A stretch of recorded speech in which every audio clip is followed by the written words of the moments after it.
एक ही स्थान पर 600 से अधिक ज्वेलरी शोरूम, 10,000 की सोने की अंगूठी से लेकर 2.5 करोड़ का नेकलेस, 16 श्रृंगार में काम आने वाली विभिन्न आभूषण और इसके अलावा ढेरों विकल्प। जयपुर ज्वेलरी शो का ये सबसे बड़ा आकर्षण यहाँ जयपुर ही नहीं बल्कि जयपुर के बाहर से आने वाले ज्वेलरी प्रेमियों को भी लुभा रहा है।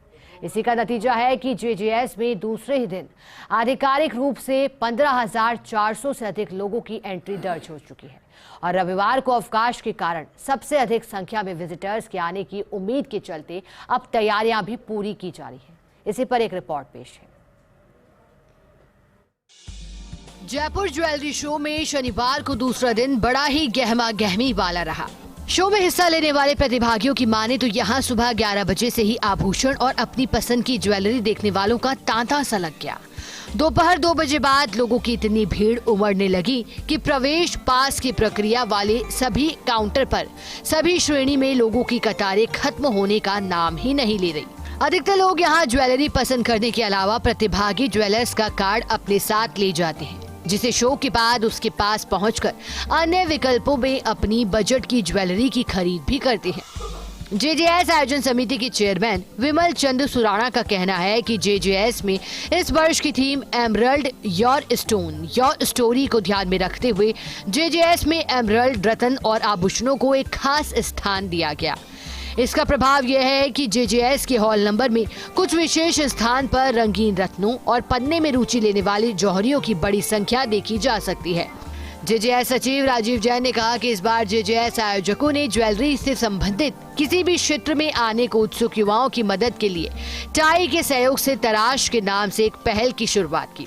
ये पहल का मुख्य उद्देश्य रत्न और आभूषण क्षेत्र में युवाओं को प्रोत्साहित करना और उन्हें व्यावहारिक ज्ञान की उपलब्धता कराना है। जेजेएस आयोजन समिति के सह सचिव और प्रवक्ता अजय काला ने कहा कि यहाँ लगभग 9 प्रमुख डिजाइनिंग संस्थानों के नवोदित डिजाइनर अपनी रचनाओं का प्रदर्शन कर रहे हैं। इसमें हिस्सा लेने वाले प्रमुख डिजाइनिंग संस्थानों में Indian Institute of Gems and Jewellery Jaipur एवं Delhi, Pearl Academy, Indian Institute of Craft and Design, Arch Academy, JK Diamond Institute, JIA आदि शामिल है। इसी तरह पिछले वर्ष शुरू किया गया B2B traders pavilion Pink Club JJS का मुख्य आधार बन रहा है। जेजेएस आयोजन समिति की ओर से नई ज्वेलरी डिजाइन को भी पर्याप्त प्रोत्साहन दिया जा रहा है। शुक्रवार देर रात जेजेएस में इंडियन ज्वेलरी डिजाइन अवार्ड 2023 का आयोजन किया गया। इस अवार्ड समारोह की मुख्य अतिथि फिल्म अभिनेत्री मलाइका अरोड़ा थी।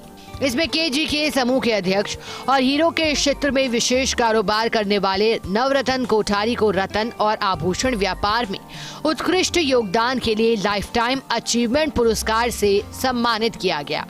अवार्ड समिति के संयोजक आलोक काला के अनुसार अवार्ड समारोह में राष्ट्रीय स्तर पर कुल 15 श्रेणियों में पुरस्कार वितरित किए गए, जिनमें से जयपुर के बिरधीचंद घनश्याम दास ज्वेलर्स को बेस्ट ब्रासलेट डिजाइन श्रेणी में, diamond jewellery of the year के लिए निगाम ज्वेलर्स जयपुर और gold jewellery of the year के लिए RJS ज्वेलर्स जयपुर को पुरस्कृत किया गया।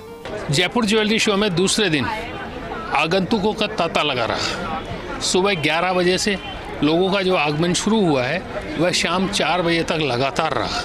यह शो सुबह 10 बजे से शाम 7 बजे तक जारी रहेगा और जिस गति से लोग दूसरे दिन यहाँ पहुँचे हैं उसे देखते हुए ये कहा जा सकता है कि जेजेएस आयोजकों ने 50,000 विजिटर्स का जो टारगेट इस शो के लिए रखा है वह टारगेट जरूर से पूरा होगा। कैमरामैन गिरीश के साथ Vimal Kothari, First India News, Jaipur.